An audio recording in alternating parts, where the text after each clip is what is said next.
Welcome students, हम बात करेंगे maximum and minimum value of given trigonometric functions की। और मैं सबसे पहले एक थ्योरम की मतलब जो स्टेटमेंट है उसके हवाले से इसी कॉन्सेप्ट को समझाऊंगा कि the maximum and minimum values of the function, जैसे एक फंक्शन इस फॉर्म में लिखा हो कि a times cos of theta minus b times sine of theta, और इसमें इसकी जो मैक्सिमम वैल्यू होगी वो अंडर रूट ए स्क्वायर प्लस बी स्क्वायर होगी एट एंगल जो थीटा बन रहा है वो कौन से एंगल पे होगी, negative of tangent inverse of B over A.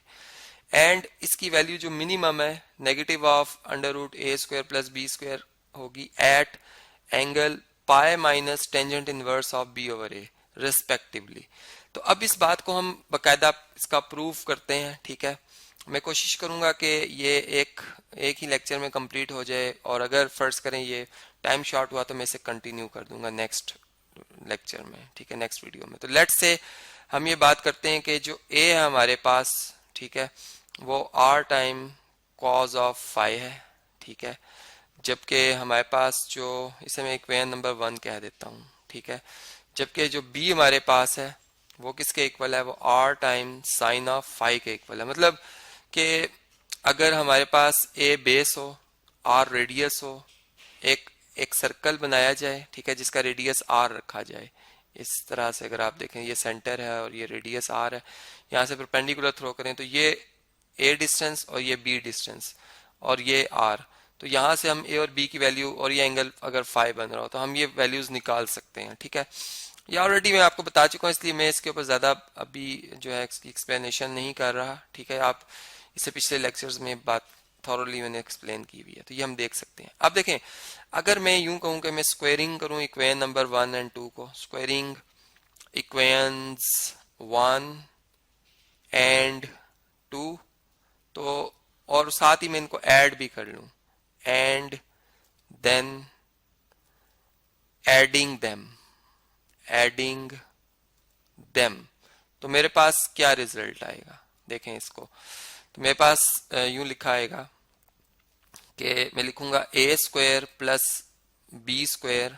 ठीक है, ये किसके इक्वल आएगा, यहाँ पर R square cos square phi, ठीक है, या कोसाइन स्क्वायर फाई प्लस इसी तरह R square sine square phi आ जाएगा। ठीक है, अब इसमें से अगर आप आर स्क्वायर कॉमन ले लें तो विद इन ब्रैकेट रह जाएगा cos square phi plus sine square phi. ठीक है, जो कि एक फंडामेंटल ट्रिग्नोमेट्रिक आइडेंटिटी है, ये 1 के इक्वल होती है फॉर ऑल एंगल फाई।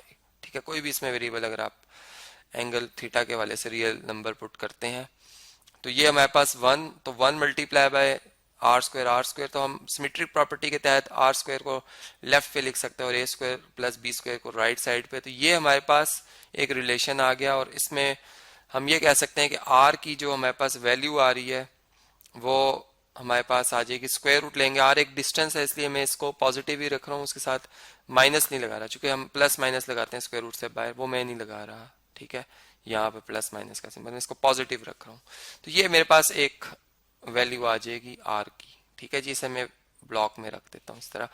अब अगर मैंने एंगल जो, चूंकि जिस एंगल पे हम बात कर रहे हैं थीटा एंगल पे, ठीक है, अगर हम इसके रेफरेंस से अगर मैं बात करूं तो ये मेरे पास क्या बनेगा एंगल। ठीक है, अब हम इसको जरा देख लेते हैं। देखें हमारे पास जो हमारे पास इसकी वैल्यू बन रही है, ठीक है, वो क्या बनेगी। अगर मैं b को a से डिवाइड करता हूँ, b किसके इक्वल है जी, b r sine of phi के इक्वल है, जबकि a किसके इक्वल है, कोसाइन फाई के इक्वल है। ठीक है, तो देखिए आर आर से कैंसिल हो जाएगा, सेम नंबर है, और साइन ओवर कॉस होता है टेंजेंट, तो ये हमारे पास टेंजेंट फाई आ जाएगा। ठीक है, तो और दूसरी बात, चले मैं इसको एक जनरल टेंजेंट फंक्शन के तौर पर लिख लेता हूँ, टेंजेंट फाई आ जाएगा। ठीक है, इसका मतलब कि हमने ये बात देखी कि टेंजेंट फाई जो है वो किसके इक्वल है, वो b डिवाइडेड बाय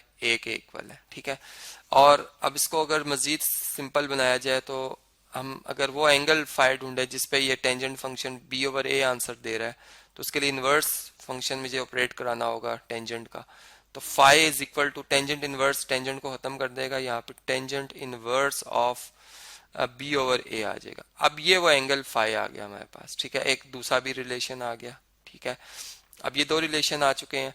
अब आप देखेंगे जो मैंने गिवन मतलब जो हमारा गिवन फंक्शन है, जो क्वेश्चन है वो क्या है। चलें अब इस पे हम चाहते हैं कि इस फंक्शन की बेसिकली बात की जा रही है कि इसकी जो मैक्सिमम और जो इसकी मिनिमम वैल्यू है, ठीक है, और एंगल की बात की जाए। तो इसको मैं कॉपी कर लेता हूँ इस गिवन फंक्शन को, ठीक है।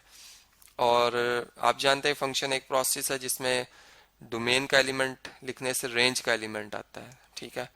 तो इसी तरह डोमेन इसमें एंगल है थीटा और रेंज इसकी जो है वो हमारे पास नंबर आएगी, सही। तो अब हम पहले इसको अपने लिए आसान बनाते हैं। ए की जगह हम लिखेंगे आर कोसाइन ऑफ फाई, ठीक है, जो हमने भी इसमें इसको फर्ज किया, और cos of theta as it is. फिर माइनस बी, बी की जगह आप क्या लिखेंगे जी, आर साइन फाई, ठीक है, और साइन थीटा। अब इसको अगर हम सिंप्लीफाई करें, देखें इसमें से आर कॉमन लिख सकते हैं आप, तो ये कॉज फाई, यस तरतीब में थीटा पहले लिखता हूँ, cos theta cos phi minus sine theta sine phi, क्योंकि क्यूमुलेटिव लॉ जो है अंडर मल्टीप्लीकेशन जो है वो होल्ड करता है, ठीक है।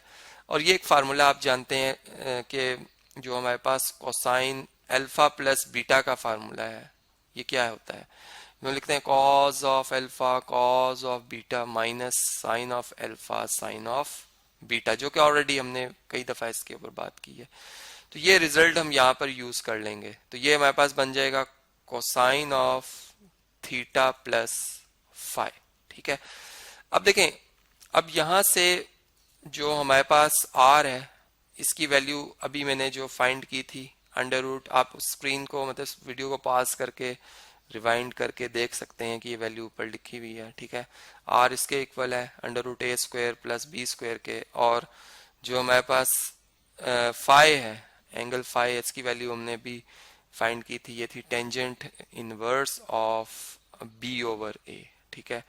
ये दो वैल्यूज में अब यहाँ पर सब्स्टिट्यूट कर दूं अगर, ठीक है, तो ये जो हमारा गिवन फंक्शन है जो कि a cos of theta minus b sine of theta है, ये किसके इक्वल आ जाएगा, ये इक्वल टू आ जाएगा r, r की जगह हम लिखेंगे अंडर रूट ए स्क्वायर प्लस बी स्क्वायर, ठीक है, times cos of theta plus phi, phi की जगह आप लिखेंगे tangent inverse of B over A, ठीक है।